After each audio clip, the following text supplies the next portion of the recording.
Ndewo and Ndelma, Konya Chiriazere. Welcome back to my channel, my lovely people. I remain your lady, Estina. In today's video, I will be showing you lots of Igbo food and their state of origin. Watch to the end and let me know the one you have eaten and which is your favorite. Let me know in the comment section. Ndị Igbo nwere ọtụtụ nri. Nri ndị Igbo na-asọ ncha. Nri Igbo bụ eribe nyene mmadụ. Oh yeah, let's go to it. Nke mbụ anyị nwere ebe a bụ ọkpa bụ ndị Enugu nwe ọkpa. Iri bụ ọkpa 9 mile ma a na-ebido ọkpa Nsụka. Ọkpa ofe achara bụ ndị Abia steeti nwe ya. Ọzọ dịka ibe ya bụ ụkwa bụ ndị Anambra nwekwara ụkwa na-enwekwa mmiri ụkwa na ya n'akụkụ ya na-enwere mmiri ụkwa Anambra. Achịcha nke a bụ nke anyị Enugu steeti achịcha.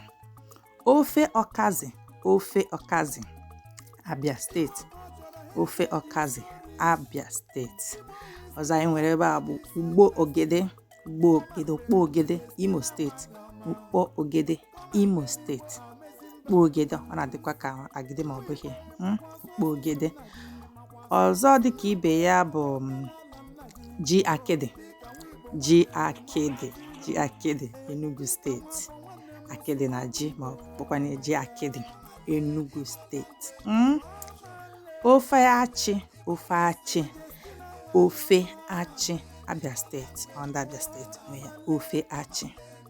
Abia steeti ofe achị.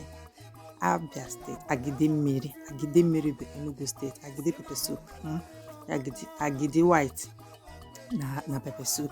Agide mmiri Enugu.